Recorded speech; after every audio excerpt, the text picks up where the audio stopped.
بسم اللہ الرحمن الرحیم۔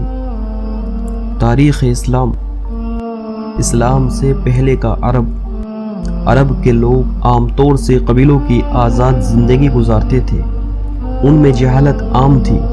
بت پرستی اسی جہالت کا نام تھا۔ بت پرستی نے ان کے دل و دماغ پر قبضہ کر کے انہیں وہم پرست بنا دیا تھا۔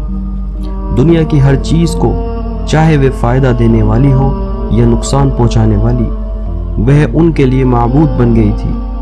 اس طرح پتھر، پیڑ، چاند، سورج، پہاڑ، دریا، سب کی پوجا عام ہو گئی تھی۔ عربوں نے فرشتوں، روحوں اور غیر محسوس طاقتوں کو بت بنانے کے علاوہ اپنے بزرگوں کے بت بگاڑ رکھے تھے، جن کی وہ پوجا کرتے تھے۔ اپنی اس بت پرستی کے باوجود عرب بہرحال ان بتوں کو ہی اصل معبود نہ مانتے تھے، بلکہ ان کا ایک اعتقاد یہ تھا کہ ان بزرگوں کی روحانی طاقتوں کو، جن کے یہ بت یادگار کے طور پر بنائے گئے ہیں، دنیا میں کچھ اس طرح کے اختیار حاصل ہے کہ وہ ہماری ہر ضرورت، مراد اور درخواست کی سفارش خدا کے یہاں کر سکتے ہیں، اور مرنے کے بعد کی زندگی کے بارے میں ان کا خیال یہ تھا کہ ان کی روحانی طاقتیں خدا سے ان کے گناہوں کو معاف کرائیں گی۔ مذہب کے بگاڑ اور عقیدوں کی خرابی کے ساتھ ساتھ آپس کی لڑائی ان کے یہاں عام بات تھی۔ معمولی باتوں پر لڑائی ٹھن جاتی اور پھر اس کا سلسلہ پیڑھیوں تک چلتا رہتا۔ جوا کھیلنا، شراب پینا اتنا عام تھا کہ شاید ہی کوئی قوم اس معاملے میں ان کا مقابلہ کر سکتی۔ شراب کی تعریف اور اس سے ہونے والی بدکاریوں کے ذکر سے ان کی شاعری بھری پڑی تھی۔ اس کے علاوہ سود کا چلن عام تھا۔ لوٹ مار، چوری، بے رخوتی، خون خرابہ، زنا اور دوسرے گندے کاموں میں ان کو گویا انسانی شکل میں جانور بنا دیا تھا۔ وہ اپنی لڑکیوں کو زندہ ہی قبروں میں گاڑ دیا کرتے تھے۔ بے شرمی اور بے حیائی کا یہ حال تھا کہ مرد اور عورت ننگے ہو کر خانہ کعبہ کا طواف کرتے تھے اور اسے ایک مذہبی کام سمجھتے تھے۔ غرض مذہب، عقیدہ، اخلاق، رہن سہن، سماج وغیرہ ہر اعتبار سے عرب پستی کی انتہا کو پہنچ چکے تھے۔ دنیا کی حالت اسلام سے پہلے عرب ہی کیوں پوری دنیا ان برائیوں کا شکار تھی جن کے شکار عرب خود تھے۔ ایران اور روم اس وقت کی سب سے بڑی طاقتیں تھیں۔ روم میں عیسائی دھرم کے ماننے والے زیادہ تھے، لیکن عقیدے کے حساب سے وہ اپنے اصل مذہب سے بہت دور جا چکے تھے۔ اخلاقی اعتبار سے بھی ان میں پستی اور گراوٹ آ چکی تھی۔ ایران میں تو ستاروں کی پوجا عام تھی۔ اس کے علاوہ وہاں کے بادشاہ، درباری سردار اپنے درجوں کے لحاظ سے جنتا کے لیے خدا ہی سمجھے جاتے تھے۔ اخلاقی پستی وہاں بھی عام تھی۔ خود اپنے دیش بھارت میں دیوتاؤں کی تعداد بڑھتے بڑھتے 33 کروڑ تک پہنچ چکی تھی۔ بد اخلاقی عام بات تھی۔ چھوا چھات اور بھید بھاؤ کی وجہ سے انسانوں کا خدا بنا بیٹھا تھا۔ پورا سماج گراوٹ کا شکار تھا۔ شراب، جوا کو مذہبی رنگ دے دیا گیا تھا۔ غرض پوری دنیا اسی طرح بگاڑ کا شکار تھی۔ جب حالات ایسے ہو تو پوری دنیا میں سدھار لانے کے لیے ایک ایسے پیغمبر کو بھیجا جانا ضروری تھا جو رہتی دنیا تک کے لیے پوری دنیا کو ہدایت کا راستہ بتاتا۔ دنیا کے نقشے پر نظر ڈالیے تو عرب ایسی جگہ واقع ہے جسے ایشیا، یوروپ اور افریقہ کا سنگم کہا جا سکتا ہے۔ گویا عرب پوری دنیا کو خشکی اور تری دونوں راستوں سے اپنے دائیں اور بائیں ہاتھ سے ملا کر ایک کر رہا ہے۔ اس لیے اگر تمام دنیا کی ہدایت کے لیے ایک مرکز قائم کرنا ہو اور اس کے لیے ہم جگہ چننا چاہے تو عرب ہی کا چناؤ سب سے زیادہ مناسب ہوگا۔ اللہ نے اسی لیے پیغمبر محمد صلی اللہ علیہ وسلم کو عرب میں پیدا کیا اور ان کو عربوں کے ساتھ ساتھ پوری دنیا کی ہدایت کا کام سپرد کیا۔ آپ حضرت محمد صلی اللہ علیہ وسلم نبیوں کے سلسلے کی آخری کڑی ہے۔ پیدائش اور بچپن حضرت محمد صلی اللہ علیہ وسلم کے والد کا نام عبداللہ تھا۔ دادا کا نام عبد المطلب تھا، جو ہاشم بن عبد مناف بن قصی کے بیٹے تھے۔ والد عبداللہ کی شادی قبیلہ زہرہ میں وہب بن عبد مناف کی لڑکی سے ہوئی جن کا نام آمنہ تھا۔ آپ کے خاندان کا نام قریش تھا جو عرب کے تمام خاندانوں سے کتنی ہی پیڑھیوں سے عزت اور شہرت والا مانا جاتا تھا۔ حرم کعبہ کے متولی ہونے کی وجہ سے قریش کو تمام عرب میں بڑی عزت اور اہمیت حاصل ہو گئی تھی۔ حضرت محمد صلی اللہ علیہ وسلم مکہ معظمہ میں سورج نکلنے سے پہلے صبح صادق میں پیدا ہوئے۔ والد کا انتقال آپ کے جنم سے پہلے ہی ہو چکا تھا۔ دادا عبد المطلب کی دیکھ ریکھ میں آپ کی پرورش ہوئی۔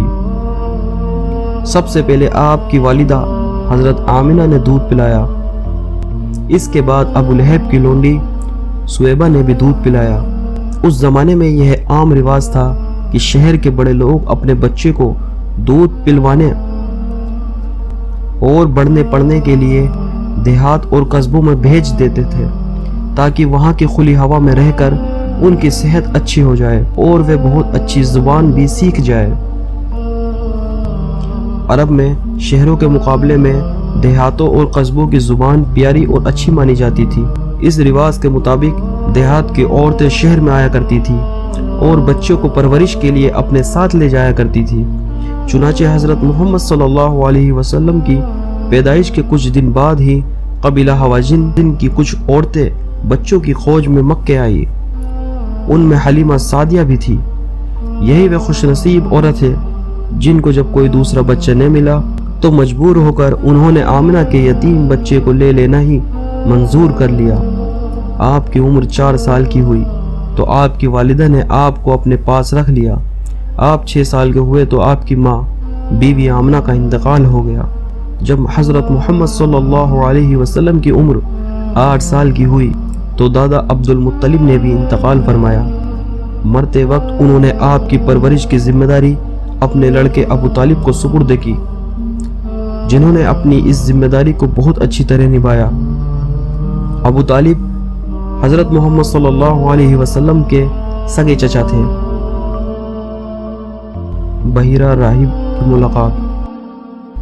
اکثر کتابوں میں بیان کیا گیا ہے کہ حضرت محمد صلی اللہ علیہ وسلم جب 12 سال کے ہوئے تو اپنے چچا ابو طالب کے ساتھ جب کہ شام کو تجارت کی غرض سے جا رہے تھے سفر میں گئے۔ بصرہ میں بحیرہ راہب نے آپ کو پہچان لیا کہ جن نبی کی پیشن گوئی کتابوں میں ملتی ہے وہ نبی یہی ہے۔ اس سے ظاہر بھی ہوتا ہے کہ وہ نبی کے آنے کے انتظار میں تھے۔ حضرت خدیجہ رضی اللہ عنہ سے نکاح۔ جب نبی صلی اللہ علیہ وسلم جوان ہوئے تو آپ کا خیال پہلے تجارت کی طرف ہوا، مگر گھر کا روپیہ پاس نہ تھا۔ مکہ میں نہایت شریف خاندان کی ایک بیوہ عورت خدیجہ تھی، بہت مالدار تھی، اپنا روپیہ تجارت میں لگائے رکھتی تھی۔ انہوں نے آپ حضرت صلی اللہ علیہ وسلم کی خوبیاں اور آپ کی سچائی دیانت داری کا حال معلوم کر کے خود درخواست دی کہ اس کے روپیے سے تجارت کرے۔ آپ صلی اللہ علیہ وسلم ان کا مال لے کر تجارت کو گئے۔ اس تجارت میں بہت نفع ہوا اور آپ کی بہت سی خوبیاں بھی ظاہر ہوئی۔ ان خوبیوں کو معلوم کر کے حضرت خدیجہ رضی اللہ عنہا نے آپ سے نکاح کی درخواست کی۔ حالانکہ حضرت خدیجہ رضی اللہ عنہا اس سے پہلے بڑے بڑے سرداروں سے نکاح کی درخواست کو رد کر چکی تھی۔ درخواست آپ نے منظور کر لی، تاریخ طے ہو گئی۔ ابو طالب نے نکاح کا خطبہ پڑھا اور 500 طلائی درہم پر نکاح ہو گیا۔ شادی کے وقت حضرت خدیجہ رضی اللہ عنہا کی عمر 40 سال تھی اور آپ صرف 25 سال کے نوجوان تھے۔ انوکھا سمجھوتا۔ اسلام سے پہلے عربوں میں لڑائیوں کا ایک نئے ختم ہونے والا سلسلہ جاری تھا۔ انہی لڑائیوں میں سے ایک نہایت خطرناک اور مشہور لڑائی فزار کی لڑائی ہے۔ فزار کی لڑائی سے امن پسند لوگوں کا تنگ آ جانا بالکل فطرتی بات تھی۔ آپ صلی اللہ علیہ وسلم کو بھی ان لڑائیوں سے بڑی تکلیف ہوتی تھی۔ چنانچہ آپ صلی اللہ علیہ وسلم نے اکثر قبیلوں کے سرداروں اور سمجھدار لوگوں کو ملک کی بے امنی، راستوں کا خطرناک ہونا، مسافروں کا لوٹنا، غریبوں پر زبردستی کے ظلم کا حوالہ دے کر ان سب باتوں میں سدھار لانے پر توجہ دلائی۔ آخر ایک انجمن قائم ہو گئی جس میں بنو ہاشم و عبد المطلب بنو اسد بنو زہرہ، بنو تمیم شامل تھے۔ ان انجمن کے ممبروں نے عہد کیے تھے، ہم ملک سے بے امنی دور کریں گے، ہم مسافروں کی حفاظت کریں گے، ہم غریبوں کی امداد کریں گے، ہم زبردست کو کمزوروں پر ظلم کرنے سے روکا کریں گے، کسی ظالم کو مکہ میں نہیں رہنے دیں گے۔ آپ نبی ہونے کے بعد اس کی یاد تازہ کرتے ہوئے فرمایا کرتے تھے، اس سمجھوتے کے مقابلے میں اگر مجھ کو سرخ رنگ کے اونٹ بھی دیے جاتے تو میں اس سے نہیں پھرتا، اور آج بھی ایسے سمجھوتوں کے لیے کوئی بلائے تو میں حاضر ہوں۔ اس سمجھوتوں کا اثر یہ ہوا کہ انسان کی جان و مال کی بڑی حد تک حفاظت ہو گئی۔ ایسے ہی نیک کاموں کی وجہ سے ان دنوں میں لوگوں کے دل پر آپ صلی اللہ علیہ وسلم کی نیکی اور بزرگی کا اتنا اثر تھا کہ یہ آپ صلی اللہ علیہ وسلم کو نام لے کر نہیں بلاتے تھے، بلکہ الصادق یا الامین، بے حد سچا یا بے حد امانت دار کہہ کر پکارتے تھے۔